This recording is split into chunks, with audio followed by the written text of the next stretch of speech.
Hello guys, welcome back to our channel. Episode ആരംഭിക്കുമ്പോൾ കാണിക്കുന്നത് വൃന്ദാവനമാണ്.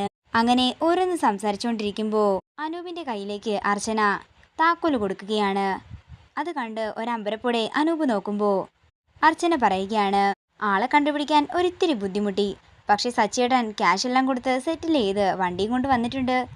ഇത് കേൾക്കുന്ന അനൂപ് സന്തോഷത്തോടെ പുറത്തേക്ക് ഓടി ചെല്ലുകയാണ്. തൻ്റെ വണ്ടി കണ്ട് സന്തോഷത്തോടെ നിൽക്കുകയാണ് അനൂപ്. കുറച്ച് പണിയുണ്ടായിരുന്നു, അത് ഞാനങ്ങ് ചെയ്തിട്ടുണ്ട്. ഇപ്പോൾ ആള് നല്ല ഉഷാറാ. അതേസമയം അങ്ങോട്ടേക്ക് ആതിരയും വരുന്നു. ഇതിന് ഞാൻ എങ്ങനെയാ സച്ചിയോട് നന്ദി പറയുക എന്ന് അനൂപ് പറയുമ്പോൾ സച്ചി പറയുകയാണ്, എനിക്ക് അനൂപേട്ടനോട് ഒരു ചെറിയ പരിഭവമുണ്ട്. ഈ വീട്ടിൽ ഒരാവശ്യം വന്നപ്പോൾ അനൂപേട്ടൻ എന്നോടൊന്ന് പറഞ്ഞു പോലുമില്ലല്ലോ. അതിൻ്റെ അർത്ഥം ആതിര എനിക്ക് ആരുമല്ലെന്നല്ലേ? അങ്ങനെയൊന്നുമല്ല സച്ചി, ഇനി വിവാഹമൊക്കെ വരുമ്പോൾ ഒരുപാട് ചിലവുകളല്ലേ, അപ്പോൾ ഇപ്പോഴേ ബുദ്ധിമുട്ടിക്കണ്ടെന്ന് കരുതി അത്രമാത്രമെന്ന് മീര പറയുന്നു. ഞാൻ പോലും അറിഞ്ഞത് വണ്ടി കൊണ്ടുപോകുന്ന സമയത്താ. തുടർന്ന് അർച്ചന പറയുകയാണ്, അത് പിന്നെ അനൂപേട്ട, ഞാനും സച്ചിയേട്ടനും കൂടി ഒരു യാത്ര പോകുന്നുണ്ട്.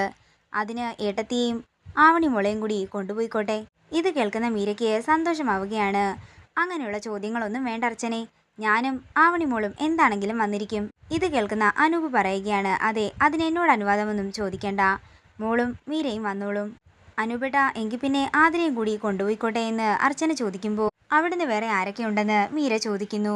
സന്ദീപ് ഉണ്ടെന്ന് പറയുമ്പോൾ അനൂപ് പറയുകയാണ്, ഇല്ല അർച്ചനെ, എന്നെയും ആതിരയും ഒഴിച്ച് ബാക്കി ആരെ വേണമെങ്കിലും നിനക്ക് കൊണ്ടുപോകാം. എന്താണെങ്കിലും ഈ യാത്രയിൽ നിങ്ങളോടൊപ്പം ആതിരയെ വിടുന്ന പ്രശ്നമേ ഇല്ലെന്ന് പറഞ്ഞ് അനൂപ് അകത്തേക്ക് പോകുമ്പോൾ സച്ചി പറയുകയാണ്, എങ്കിൽ അർച്ചനെ, നമുക്ക് മാത്രം പോകാം, ഇവിടുന്ന് ആരെയും കൊണ്ടുപോകണ്ട. അങ്ങനെ പറയില്ലേ, ഞാനും മോളും വരാമെന്ന് മീര പറയുമ്പോൾ അർച്ചന പറയുകയാണ്, ആതിര വരുന്നില്ലെങ്കിൽ ഏട്ടത്തിയും വരണ്ട, ഏട്ടത്തിയും മോളും ഇവിടെ തന്നെ നിന്നാ മതി. ഇത് കേൾക്കുന്ന മീര വിഷമത്തോടെ നിൽക്കുമ്പോൾ അർച്ചന പറയുകയാണ്, എനിക്കറിയാം, ഏട്ടത്തി പറയേണ്ട പോലെ പറഞ്ഞാലേ ഏട്ടൻ എന്താണെങ്കിലും സമ്മതിക്കും അല്ലേ ആതിരയെന്ന് അർച്ചന ചോദിക്കുമ്പോൾ പിന്നല്ലാതെ എന്ന് ആതിരയും പറയുന്നു. ഒന്ന് സംസാരിച്ച് നോക്കാമല്ലേ എന്ന് മീര പറയുമ്പോൾ സംസാരിച്ച് നോക്കാമെന്നല്ല, സമ്മതിപ്പിക്കണമെന്ന് സച്ചി പറയുന്നു. അങ്ങനെ അനൂപിന്റെ അടുത്തേക്ക് ചെല്ലുകയാണ് മീര. മീരയുടെ ദേഷ്യം കൊണ്ടുള്ള മുഖം കാണുമ്പോൾ അനൂപ് പറയുകയാണ്, ആതിരയെ കൊണ്ടുപോകണമെന്നാണെങ്കിൽ അത് നടക്കാനേ പോകുന്നില്ല. ആതിരയില്ലെങ്കിൽ ഞങ്ങളും വരണ്ടെന്നാ അവർ പറയുന്നത്. അതെന്താ അനൂപേട്ട, എന്നെ വിശ്വാസമില്ലേ? എന്നെ വിശ്വാസമില്ലാത്തത് കൊണ്ടല്ലേ ആതിരയെ വിടാത്തതെന്നൊക്കെ മീര പറയുമ്പോൾ അനൂപ് പറയുകയാണ്, ഇത് അങ്ങനെയല്ല, നമ്മളായിട്ട് എന്തിനാ അവർക്ക് അവസരമുണ്ടാക്കി കൊടുക്കുന്നത്? അനൂപേട്ടന് വിശ്വാസമില്ലെങ്കിൽ ഞാനും മോളും ചെല്ലണ്ടെന്നാ സച്ചി പറഞ്ഞത്. അവര് നമ്മുടെ വണ്ടിയെല്ലാം തിരികെ വാങ്ങി തന്നതല്ലേ, നമ്മളോട് അത്രയ്ക്ക് സ്നേഹമുള്ളത് കൊണ്ടല്ലേ നമ്മളോടും കൂടി കൂടെ ചെല്ലാൻ പറഞ്ഞത്. അനൂപേട്ടൻ ധൈര്യമായിട്ടിരിക്കുക, ആതിരയെ ഞാനും അർച്ചനയും ചേർന്ന് നോക്കിക്കോളാം. എത്ര നാളായി പുറത്തേക്കൊക്കെ ഒന്ന് പോയിട്ട്. അങ്ങനെ ഓരോരോ കാര്യങ്ങൾ പറഞ്ഞ് അനൂപിന്റെ മനസ്സ് മാറ്റാൻ ശ്രമിക്കുകയാണ് മീര. അതേസമയം അങ്ങോട്ടേക്ക് വരുന്ന ആവണി സന്തോഷത്തോടെ ചോദിക്കുകയാണ്, അമ്മേ, സച്ചി അങ്കിൾ പറഞ്ഞല്ലോ നമ്മൾ എങ്ങോട്ടേക്കോ യാത്ര പോവുകയാണെന്ന്. എവിടേക്കാ? നമ്മൾ എവിടെയും പോകുന്നില്ല മോളെ, നിന്റെ അച്ഛൻ കാരണമേ നമുക്കിവിടെ തന്നെ നിൽക്കാനാ വിധി. 2 ദിവസം കഴിയുമ്പോൾ മോളെ അച്ഛൻ ബീച്ചിലേക്ക് കൊണ്ടുപോകാമെന്ന് അനൂപ് പറയുമ്പോൾ മീര പറയുകയാണ്, 2 വയസ്സ് മുതൽ കാണാൻ തുടങ്ങിയതാ അവൾ ഈ ബീച്ച്. നീ പോയി കുളിച്ച് ആഹാരം കഴിക്കാൻ നോക്ക്, വെറുതെ നടക്കാത്ത കാര്യത്തിന് ഇങ്ങനെ വാശി പിടിച്ചിട്ടൊന്നും ഒരു കാര്യവുമില്ല. മീര പറയുമ്പോൾ ആവണി വിഷമത്തോടെ ഇരിക്കുകയാണ്. തുടർന്ന് അനൂപ് പറയുകയാണ്, നിങ്ങൾ എന്തെങ്കിലും ചെയ്, പോയിട്ട് വാ. ഞാൻ പോയേ സച്ചി അങ്കിളിനോടും എല്ലാവരോടും പറഞ്ഞിട്ട് വരാമെന്ന് പറഞ്ഞ് സന്തോഷത്തോടെ ആവണി സച്ചിയുടെ അടുത്തേക്ക് ചെല്ലുകയാണ്. നേരം രാത്രിയാകുന്നു.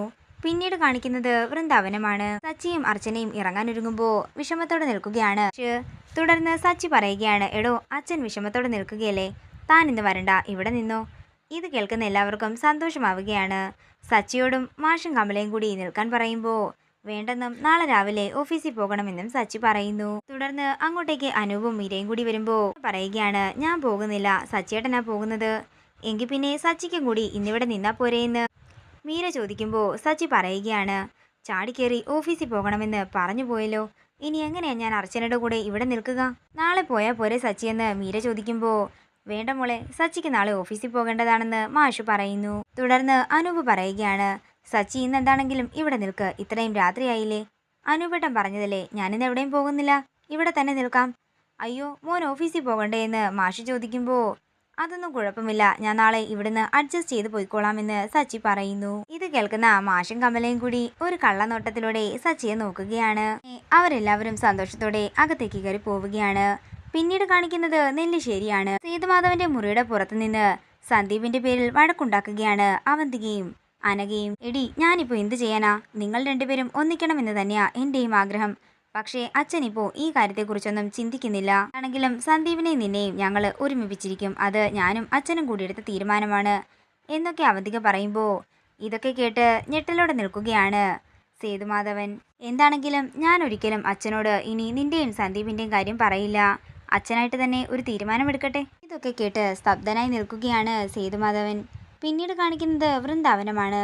പുസ്തകങ്ങൾ വായിച്ചുകൊണ്ടിരിക്കുന്ന സച്ചിയുടെ അടുത്തേക്ക് വന്ന് അർച്ചന പറയുകയാണ്, സച്ചിയേട്ടന് മാറാൻ ഡ്രസ്സൊന്നുമില്ലല്ലോ.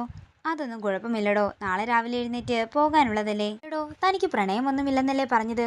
പക്ഷേ ഈ പുസ്തകങ്ങളെല്ലാം പ്രണയമാണല്ലോ. എന്റെ സച്ചിയേട്ടാ, പ്രണയിക്കാത്തവരുടെ മനസ്സായിരിക്കും കൂടുതൽ ആഗ്രഹങ്ങളിലൂടെ കടന്നു പോകുന്നത്.